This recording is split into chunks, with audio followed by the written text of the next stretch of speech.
आज 22 मई है। 22 मई यानी भारतीय लोकतंत्र का काला दिन। जानते हो क्यों? क्योंकि 22 मई सन 1987 को उत्तर प्रदेश के अंदर कांग्रेस की हुकूमत थी और रमज़ान का महीना था।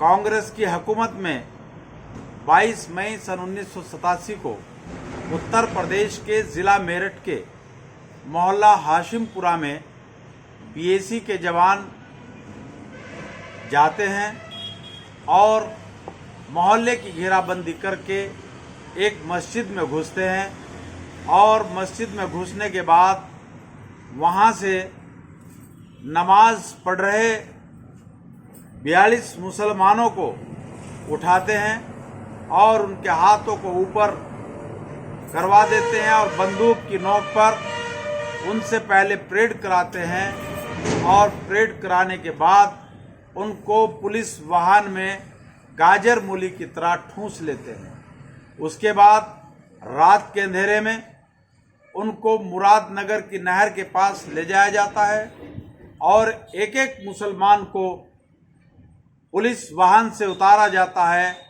और 5-5, 6-6 गोलियां उनके सीनों में उतार दी जाती हैं और उनकी खोपड़ियों को बंदूक की गोलियों से उड़ा दिया जाता है। इस तरह 22 मई सन 1987 को 42 मुसलमानों को मस्जिद में नमाज पढ़ते हुए, जो कोई सजदे में था, कोई रुकू में था और कोई बैठा दुआ मांग रहा था, ऐसी हालत में मस्जिदों से उठाकर उन 42 मुसलमानों को मौत के घाट उतार दिया। उनमें से एक शख्स जिसको करीब 2 गोली लगी थी वो बच गया और उसका नाम था बाबूदीन।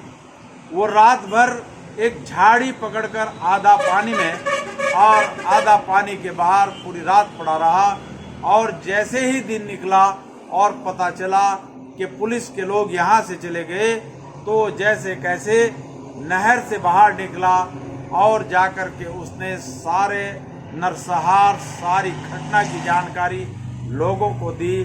तब जाकर के कांग्रेस के इस खतरनाक खूनी खेल के बारे में मुल्क को पता चला। लेकिन अफसोस की बात कि उसके बाद भी मुसलमान कांग्रेस को सेकुलरिज्म के नाम पर ढोते रहे।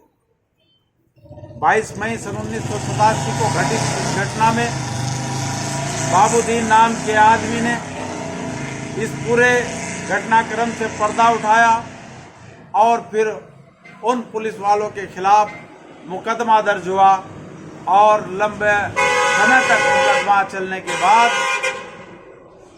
2015 में सेशन कोर्ट ने इन सारे हत्यारों को बरी कर दिया। बाद में कुछ सामाजिक कार्यकर्ताओं ने इस केस की जांच पड़ताल की और जांच पड़ताल करने के बाद इसको फिर से रीओपन किया गया और इसमें कुछ हत्यारे मर चुके थे और जो बचे थे उनके विरुद्ध हाई कोर्ट से फिर उनको सजा हुई।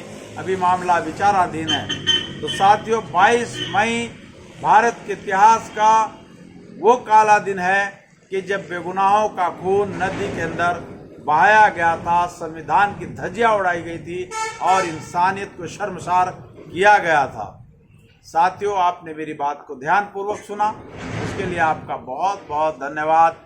जय मूल निवासी, जय संविधान, खुदा हाफिज।